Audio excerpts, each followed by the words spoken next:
نماز فجر کے بعد یہ چھوٹی سی تسبیح پڑھ لو، 1 گھنٹے بعد خود معجزات دیکھ لینا، اور اب بھی مانگو تو اللہ ضرور دے گا۔ بسم اللہ الرحمن الرحیم۔ محترم ناظرین، نماز فجر کے بعد 1 منٹ کا یہ چھوٹا سا وظیفہ، یہ ایک تسبیح میرے بھائیوں، میری بہنوں، اس طریقے سے پڑھ لینا، خدا کی قسم ایسا مجرب وظیفہ آج بتانے لگا ہوں۔ فجر کی نماز کے بعد کا فجر کی نماز سکون سے ادا کر لو، اور فوراً جائیں نماز پر بیٹھے بیٹھے کوشش کرنا جو آپ کو یہ عمل بتاؤں گا۔ میرے بھائیوں، میری بہنوں، اپنی زندگی میں صرف ایک مرتبہ آج اپنے پورے دل سے آپ کو وہ مجرب کتاب سے یہ وظیفہ بتانے لگا ہوں۔ یہ وظیفہ ہے، تقدیر کے بند تالے 2 گھنٹوں کے اندر اندر اللہ پاک نے چاہا تو کھل جائیں گے۔ قسمت بھی اتنی دولت آئے گی، اتنا پیسہ آئے گا، آپ لوگوں کی عقل حیران رہ جائے گی۔ یہ وہ تسبیح ہے جس میں 2 وظائف ملا کے چھوٹا سا ایک عمل کرنا ہے۔ اتنا چھوٹا اور آسان وظیفہ آپ نے اپنی پوری زندگی میں شاید نہ کیا ہو۔ مرد اور خواتین دونوں یہ وظیفہ پڑھ سکتے ہیں۔ اگر میری بہنیں مالی طور پر بہت پریشان ہیں، قرضوں میں ڈوبی ہوئی ہیں، آپ لوگ خود مجھے بتائیں کتنے لوگ ایسے ہیں جو پریشانی میں ہیں، تنگ دستی میں ہیں۔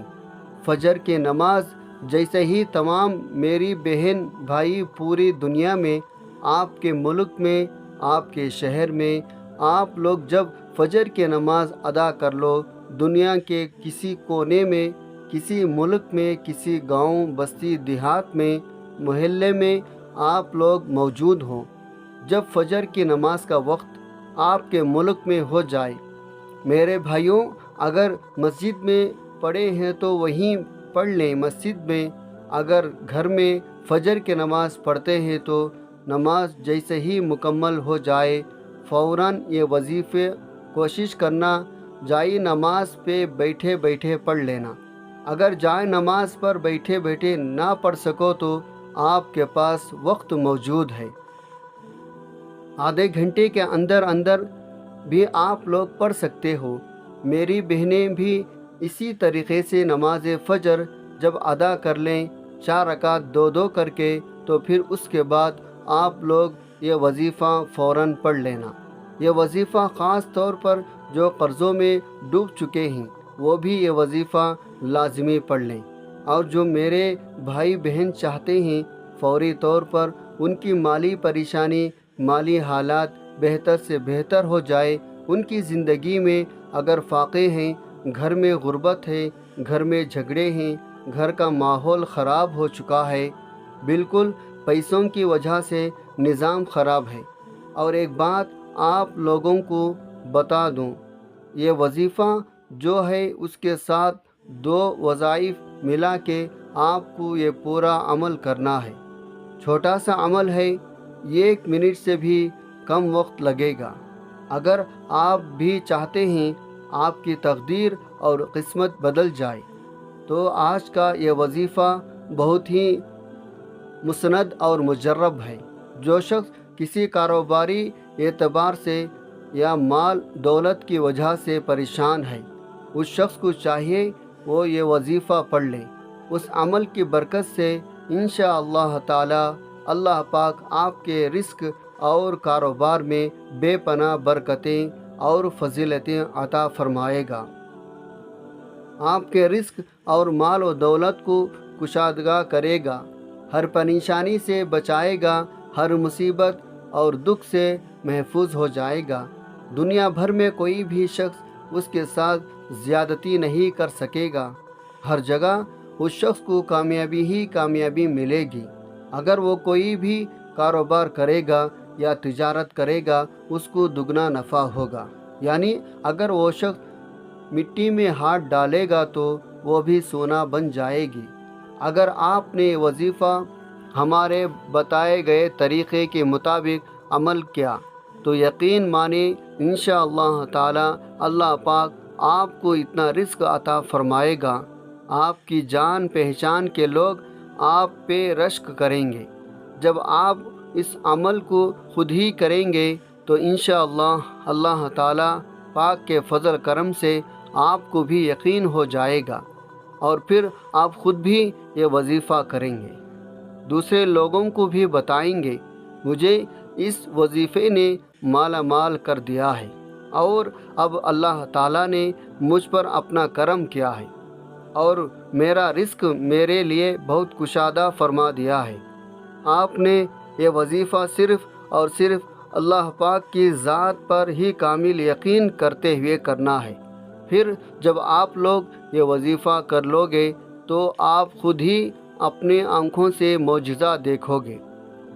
بے شک آپ کے نوکری کے لیے مسائل، دولت یا روپے پیسوں کے لیے مسائل ہو، یا گھر میں رشتوں کے مسائل ہیں اور گھر میں بیٹیاں، جوان بیٹے ہیں اور کسی جگہ ان کا رشتہ نہیں ہو رہا، یہ وظیفہ اتنا مجرب اور مستند انشاءاللہ تعالی فوری اثر کرے گا۔ امید کے روشن کرنا اور روشن رکھنا قرآن پاک کا امتیازی وصف ہے۔ دنیا بھر میں قرآن پاک کے سوا کوئی کتاب ایسی نہیں جس میں انسانوں کو ہر حال میں امید کا دامن ہاتھ میں رکھنے اور کسی بھی شکل میں مایوس نہ ہونے کی تعلیم و ترغیب دی گئی ہو۔ قرآن کریم اپنے پیروکاروں کو خوشی، غمی، تنگدستی، خوشحالی، پریشانی اور فارغ البالی ہر حال میں پرسکون رہنے کا درس دیتا ہے۔ قرآن پاک اپنے ماننے والوں کو ان کے تمام مسائل کے حل پیش کرتا ہے۔ قرآن پاک میں سورۃ الزمر ہی بطور مثال کافی ہے۔ اللہ تعالیٰ نے اس آیت کریمہ میں انسانوں کے سامنے حمدلی، شادمانی، امید کے تمام در کھول دیے ہیں۔ ارشاد الہی کا مفہوم ہے، اے نبی کہہ دو کہ اے میرے بندو، جنہوں نے اپنے اوپر زیادتی کی ہے وہ اللہ کی رحمت سے مایوس نہ ہو۔ یقیناً اللہ تعالیٰ سارے گناہ معاف کر دیتا ہے، وہ بہت زیادہ مغفرت کرنے والا اور بڑا مہربان ہے۔ یہ آیت کریمہ ان لوگوں کے لیے امید کا پیغام ہے جو خون ریزی، بدکاری، چوری، زنا اور دیگر بڑے سخت گناہ کرنے کے باعث مایوس ہو گئے۔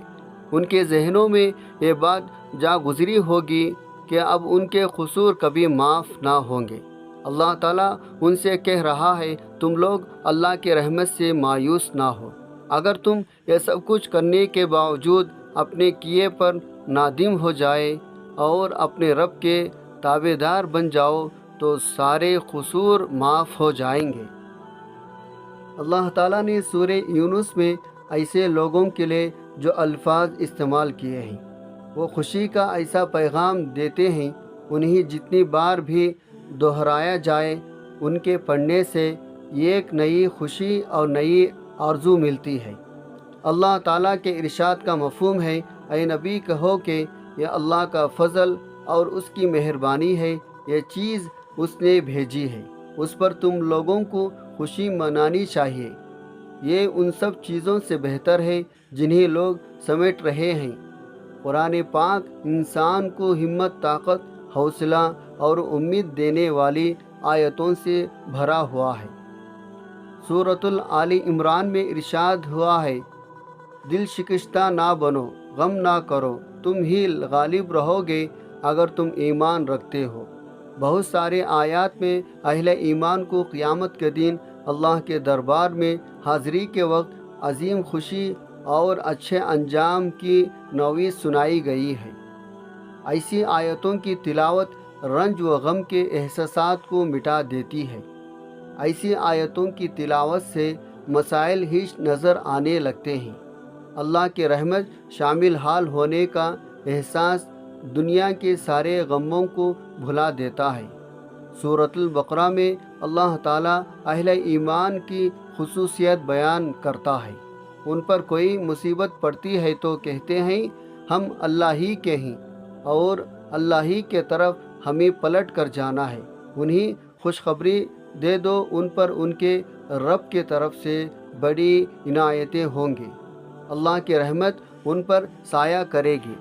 پر امید رہنے کے جو فائدے مختلف جائزوں سے سامنے آئے ہیں، ان میں نمایاں ترین یہ ہے، پر امید رہنے سے امراض کو روکنے والا نظام مضبوط ہوتا ہے۔ پر امید انسان مناسب فیصلے کرتا ہے اور مشکل حالات کا مقابلہ اچھی طرح سے کر لیتا ہے۔ ایسا انسان ہر دل عزیز ہوتا ہے، اور امید سماجی تعلقات میں زیادہ ہوتا ہے اور مل جلنے والوں کے ساتھ آسانی سے گل مل جاتا ہے، اور امیدی سے خوشی ملتی ہے۔ گھر، دفتر، سماج وغیرہ میں ہر جگہ یہ نعمت سائے کی طرح ساتھ لگی رہتی ہے، اور امیدی سے دماغ کو آرام ملتا ہے۔ پر امید ایمان کا حصہ ہے۔ مومن رب کی رحمت سوچ کر خوش رہتا ہے۔ مایوس انسان ناقص ایمان ہوتا ہے، ہر وقت منفی سوچ کے باعث مشکل میں پڑا رہتا ہے۔ سیدنا یعقوب علیہ السلام کا واقعہ یاد کیجیے۔ وہ ایک بیٹے کو درندے کے ہاتھوں میں ہلاکت کی کہانی سننے اور دوسرے بیٹے پر چوری کی واردات پر قید ہو جانے کا دعوے اس میں سننے کے باوجود مایوس نہیں ہوئے۔ پیغمبر اسلام پر امید رہنا پسند کیا کرتے تھے۔ پیغمبر اسلام محمد مصطفیٰ ہمیشہ پر امید رہتے تھے۔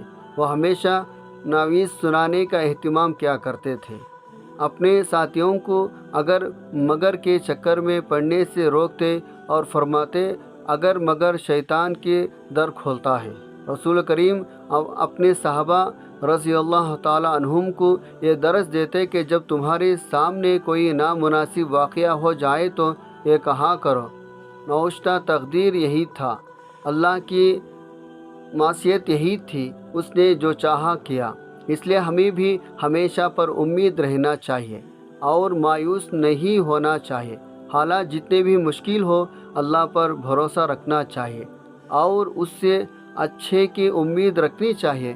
انشاءاللہ وہ آپ کو ضرور عطا کر دے گا اور آپ کے تمام مسائل بھی حل کر دے گا۔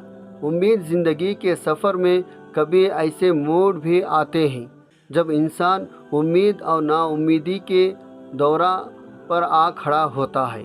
امید اور نا امیدی کا دورہ جہاں ایک ہستی کے ہونے کا احساس اور یقین ہوتا ہے، جس کے پاس کن کی طاقت ہے، جس ایک اشارے ہونے میں بدل دیتا ہے۔ امید اللہ کا یقین، نا امیدی اللہ کا انکار، اس لیے نا امیدی کو کفر کہا گیا ہے۔ حضرت یعقوب علیہ السلام نے اپنے بیٹے کو حضرت یوسف علیہ السلام کی تلاش پر روانہ کرتے وقت فرمایا تھا، خدا کی رحمت سے نا امید نہ ہونا۔ خدا کی رحمت سے صرف کافر نا امید ہوتے ہیں۔ اللہ کی طرف دیکھ کر امید پیدا ہوتی ہے، دنیا کی طرف دیکھ کر نا امیدی۔ بس امید اور نا امیدی کے بیچ ہی اللہ ہے۔ اس لیے آپ نے اپنے رب پر امید رکھتے ہوئے یہ وظیفہ کرنا ہے۔ انشاءاللہ وہ آپ کے تمام مسائل حل کر دے گا۔ یہ عمل تو آپ لوگ کر لوگے، لیکن آپ کے لوگ اگر رزق اور پیسوں کے لیے یہ وظیفہ پڑھ رہے ہو تو آپ لوگ لازمی پڑھیں۔ اس کے علاوہ اگر آپ لوگوں کے کوئی اور مسائل ہیں، مثال کے طور پر آپ لوگوں میں کئی ایسے میرے بھائی بہن ہیں، بے اولاد ہیں، کچھ ایسے بیمار ہیں جن کی بیماریوں کے علاج ڈاکٹروں کو بھی سمجھ نہیں آتی، ڈاکٹر بھی جواب دے جاتے ہیں، تو وہ اپنی تمام بیماریوں کے لیے بھی یہ وظیفہ پڑھیں۔ ذہنی بیماری ہو، جسمانی بیماری ہو، نفسیاتی بیماری ہو، روحانی مسائل ہو، جو آپ کو عمل لگتا ہو، بندش ہو، جادو کے اثرات ہو، کچھ بھی ہو، آپ لوگ یہ وظیفہ پڑھ لیں۔ یہ وظیفہ ایسا ہے، آپ کے اوپر اگر بڑی سی بڑی کسی کی بد نظر ہے تو وہ بد نظر بھی اللہ پاک کے حکم سے ختم ہو جائے گی۔ آپ پر بندشیں ہیں تو بندشیں بھی ختم ہو جائیں گے۔ آپ پر جادو کے اثرات ہیں تو وہ بھی ختم ہو جائیں گے، اور غیب سے آپ کے لیے رزق کے دروازے ایسے کھلیں گے فوری طور پر آپ دیکھیں گے، ایسے اسباب بن جائیں گے آپ لوگ خود حیران رہ جاؤ گے، خود پریشان ہو جاؤ گے، یہ آخر اتنی دولت اور پیسہ اچانک برسنا کہاں سے شروع ہو گیا؟ تو نا امیدی نہ ہو، آپ لوگوں کو یہ وظیفہ فجر کے نماز کے بعد اللہ پاک کی ذات پر یقین کرتے ہوئے، اللہ پاک کی ذات پر پورا بھروسہ کرتے ہوئے اور آپ کو یہ وظیفہ پڑھنا ہے۔ اب یہ وظیفے کو سمجھ لو، آپ نے آخر تک ویڈیو دیکھنا ہے، بڑی محنت سے، بڑی ہی دل سے یہ ویڈیو آپ لوگوں کے لیے بنائی گئی ہے تاکہ آپ لوگ جس ترتیب سے یہ پورا وظیفہ بتایا جائے آپ لوگ پڑھ لو اور آپ کے مالی پریشانی اللہ پاک کے حکم سے ختم ہو جائے اور آپ کو غیب سے رزق مل جائے۔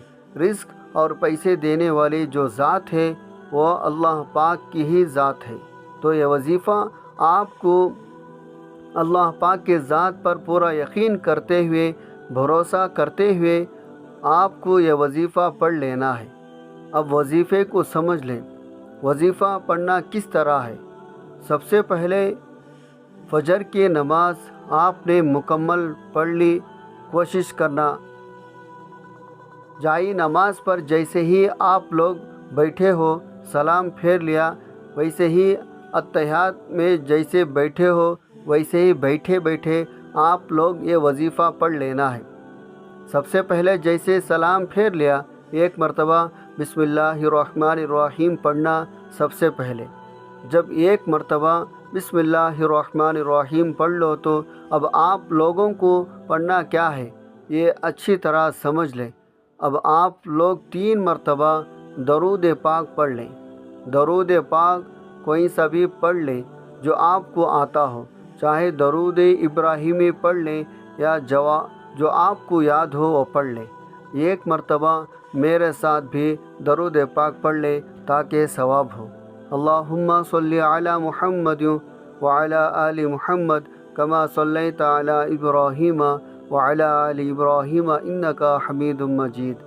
اللہم بارک علی محمد وعلی آل محمد کما بارکت علی ابراہیم وعلی آل ابراہیم انک حمید مجید۔ اب آپ لوگ یا اللہ ایک مرتبہ میں پڑھ لینا، آپ لوگ دوسری مرتبہ بھی پڑھیں گے، یا اللہ 2 ہو گیا، پھر تیسری مرتبہ پڑھے گا لا الہ الا اللہ والرزاق یا اللہ۔ 3 مرتبہ آپ کو یہ چھوٹا سا وظیفہ سب سے پہلے پڑھ لینا ہے۔ 3 مرتبہ پہلے نمبر پر جو وظیفہ آپ کو پڑھنا ہے وہ یہی وظیفہ آپ کو پڑھ لینا ہے۔ جب 3 مرتبہ یہ وظیفہ آپ لوگ پڑھ لو تو ٹوٹل 3 وظائف آج کے دن فجر کے بعد جو کسی بھی دن پڑھ سکتے ہو۔